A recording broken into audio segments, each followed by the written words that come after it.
Hello friends, अपन देख रहे हैं राजस्थान कर्मचारी चयन बोर्ड जयपुर द्वारा आयोजित अध्यापक लेवल प्रथम एग्ज़ाम के लिए विद्यालय विषय को। और इसी कड़ी में हम इंग्लिश सब्जेक्ट के अंदर आर्टिकल टॉपिक को कंप्लीट कर चुके हैं। अगर आपने इसकी क्लासेस नहीं देखी हैं तो आप चैनल पर प्लेलिस्ट में जा कर के आप आर्टिकल से रिलेटेड जो भी क्लासेस है वो देख सकते हो। अभी हम टेंस वाले टॉपिक को पढ़ रहे हैं और टेंस वाले टॉपिक में हमने इसका इंट्रोडक्शन और प्रेजेंट सिंपल टेंस जो है उसको डिस्कस कर लिया था। आज हम प्रेजेंट कंटिन्यूअस टेंस जो है उसको समझते हैं। ठीक है फ्रेंड्स, तो चलिए शुरू करते हैं अपनी आज की क्लास। इसके पहले पार्ट वाली क्लास में हमने इंट्रोडक्शन देख लिया था कि ये एक वर्ब की फॉर्म जो है उसको रेफ़र करती है और किसी भी एक्शन और स्टेट को इंडिकेट करता है। कौन? टेंस। ठीक है। उसके बाद में हमने देखा था कि जो टेंस शब्द है वो टेम्पस लैटिन शब्द से बना हुआ है। देन उसके बाद में काइंड्स ऑफ टेंस यानी 3 टाइप्स इसके होते हैं, प्रेजेंट टेंस, पास्ट टेंस और फ्यूचर टेंस। ओके, इन तीनों टेंसों के भी 4 प्रकार और होते हैं जो कि सिंपल, कंटिन्यूअस, परफेक्ट और परफेक्ट कंटिन्यूअस। ठीक है, चारों के ही तीनों के 4 प्रकार होते हैं। ठीक है फ्रेंड्स, इसी तरह से हमने टेंस के अंदर यूज़ होने वाले जो हेल्पिंग वर्ब्स है, मेन वर्ब्स है, उनको भी डिस्कस किया था। तो फर्स्ट पार्ट वाली क्लास देखेंगे तो आपको ये चीज़ें समझ में आ जाएगी। ठीक है, तो ये आज हम प्रेजेंट कंटिन्यूअस टेंस को देखेंगे। तो यहाँ पर देखो, हेल्पिंग वर्ब के रूप में इज़, आर और एम होता है तथा मेन वर्ब में हम ING लगाते हैं।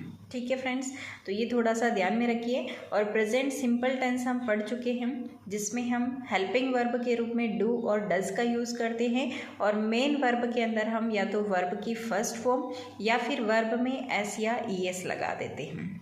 ओके, और इसी तरह से अगर हम परफेक्ट टेंस पढ़ेंगे तब हम देखेंगे कि वहाँ पे हैज़ और हैव हेल्पिंग वर्ब है और वर्ब की थर्ड फॉर्म हम वहाँ पे लगाएंगे। ठीक है, इसी तरह से प्रेजेंट परफेक्ट कंटिन्यूअस टेंस में हम हैज़ बीन, हैव बीन और वर्ब जो मेन वर्ब है उसमें ING लगाएंगे। ओके, ठीक इसी तरह पास्ट टेंस और फ्यूचर टेंस के अंदर भी ये हेल्पिंग वर्ब यूज़ में आती है और इधर ये मेन वर्ब यूज़ होती है। ठीक है फ्रेंड्स, तो आशा करती हूँ कि आपको क्लास ज़रूर देखेंगे और उसको समझ लेंगे अच्छे से। ठीक है, प्रेजेंट टेंस हमने स्टार्ट कर लिया था और प्रेजेंट सिंपल टेंस हमने देख लिया था, डिस्कस कर लिया था, जिसमें हम इसके affirmative sentence, negative sentence, interrogative sentence और इंट्रोगेटिव नेगेटिव सेंटेंस जो है वो बनाना सीखे थे। ठीक है, इसके बाद हम इसके कुछ रूल्स को डिस्कस किए थे जिसमें हमने ये देखा था कि आई, वी, यू और दे तथा प्लूरल नाउन जो होते हैं उसके साथ में हम वर्ब की फर्स्ट फॉर्म लगाते हैं। इसी तरह से ही, शी और इट तथा सिंगुलर नाउन यानी थर्ड पर्सन सिंगुलर जो होता है उसके साथ में हम वर्ब की फर्स्ट फॉर्म लगाते हैं और फर्स्ट फॉर्म के अंदर हम S या ES भी लगा सकते हैं। ठीक है, और उसके बाद हमने नेगेटिव सेंटेंस देखा था, उसमें हमने ये देखा था कि डू नॉट और डज नॉट लगता है। तो वो कहाँ पर आएगा तो आपको ध्यान में रखना है, आई, वी, यू और दे जो होता है तथा प्लूरल नाउन होता है तो वहाँ पे डू नॉट आता है और ही, शी, इट तथा सिंगुलर नाउन के साथ में डज नॉट आता है।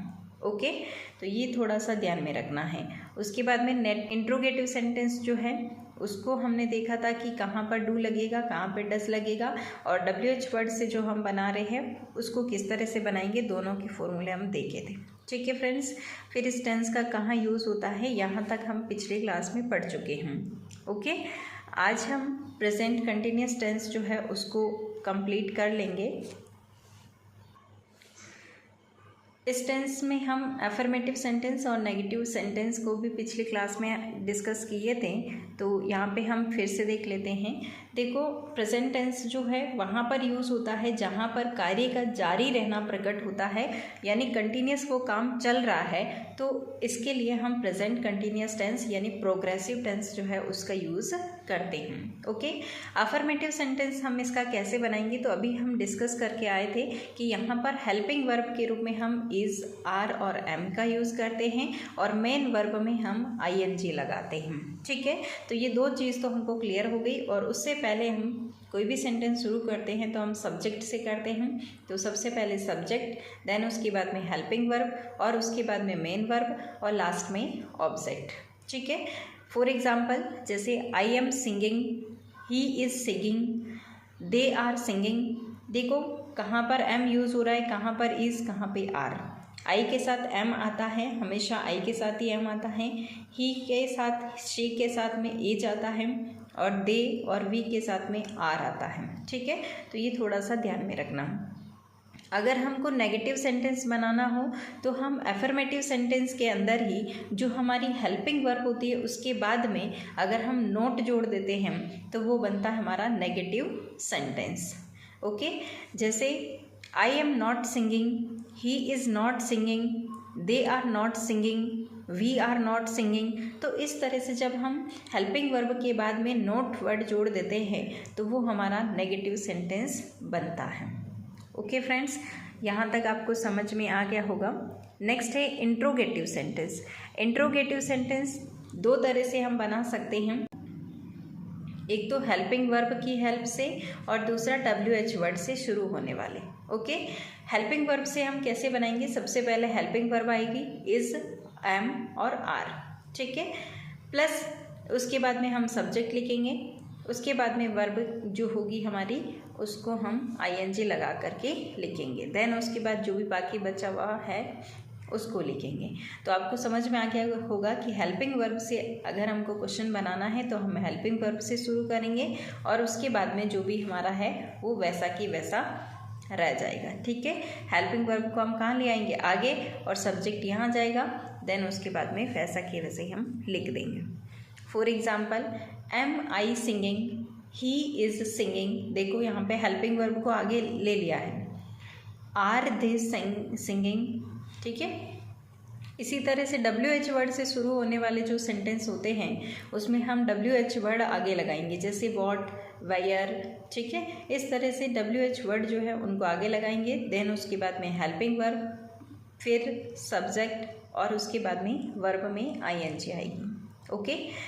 For example why am I singing, where is he singing. ठीक है। देखो WH वर्ड आगे लग गया है, वेयर, वाई, वैन। ठीक है। इंट्रोगेटिव नेगेटिव अगर हमको सेंटेंस बनाना हो, अभी तो हमने इंट्रोगेटिव सेंटेंस देखा था, अगर हमको नेगेटिव सेंटेंस बनाना हो इंट्रोगेटिव में तो हम क्या करेंगे, वैसे ही दो तरह के हम जो इंट्रोगेटिव सेंटेंस बनाते हैं, एक हेल्पिंग वर्ब की यूज़ से और एक WH वर्ड से। तो दोनों में ही हम जो हेल्पिंग वर्ब वाले में क्या करते हैं, हेल्पिंग वर्ब को आगे ले आते हैं, फिर सब्जेक्ट लिखते हैं, उसके बाद में हमको नोट लगाना है। तो ये थोड़ा सा ध्यान में रखिए कि इंट्रोगेटिव नेगेटिव सेंटेंस जब हम बनाएंगे तो हमारा नोट कहाँ पर जोड़ा जाएगा, सब्जेक्ट के बाद में। ठीक है। हेल्पिंग वर्ब आगे आ गई, देन उसके बाद में सब्जेक्ट, फिर नोट, फिर वर्ब में ING। For example am I not singing, he is not singing, sorry, is he not singing, are they not singing. Okay. और इसी तरह से WH वर्ड वाले में हम क्या करेंगे कि सबसे पहले WH वर्ड आता है, देन उसके बाद में हेल्पिंग वर्ब और फिर सब्जेक्ट आता है और सब्जेक्ट के बाद में हम नोट लगा देंगे।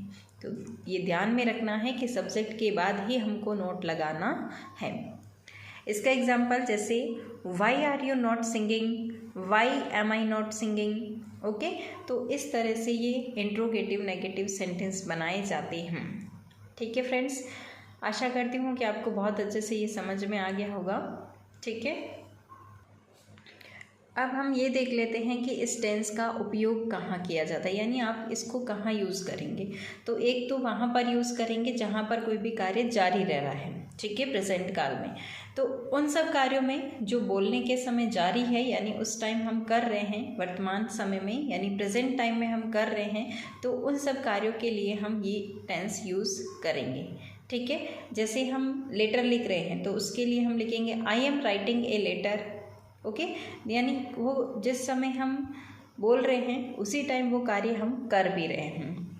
सेकंड, हम ऐसे जगह यूज़ करेंगे जहाँ पर हमको कोई इंटेंशन बताना हो, यानी कोई इरादा प्रकट करना हो, तो वहाँ पर भी हम प्रेजेंट कंटिन्यूस टेंस का यूज़ करेंगे। For example we are going to the cinema tonight. Okay. तो कोई इंटेंशन बताने के लिए भी हम प्रेजेंट कंटिन्यूस टेंस का यूज़ करेंगे। देन उसके बाद में है कि अगर हम कोई लाइकलीहुड यानी कोई पॉसिबिलिटी अगर हम बता रहे हैं, कोई संभावना अगर बता रहे हैं, तो वहाँ पर भी हम प्रेजेंट कंटिन्यूस टेंस का यूज़ करेंगे। जैसे for example, it is going to rain today. Okay. Next है कि योजनाएं या कोई भी कार्यक्रम अगर हमको बताना हो, ठीक है, कोई प्रोग्राम के बारे में बताना हो, तो वहाँ पर भी हम प्रेजेंट कंटिन्यूस टेंस का यूज़ करेंगे। For example, Sneha is going to Delhi tomorrow. Okay. तो कोई भी हम किसी योजना या कोई भी कार्यक्रम, कोई फंक्शन होता है, तो उसको हम शो करने के लिए भी हम प्रेजेंट कंटिन्यूस टेंस का यूज़ करते हैं। ऑब्स्टिनेट हैबिट, कोई भी बुरी आदत होती है, तो उसको बताने के लिए भी हम प्रेजेंट कंटिन्यूस टेंस का यूज़ करते हैं। जैसे it is no use scolding him, he is always doing this mistake.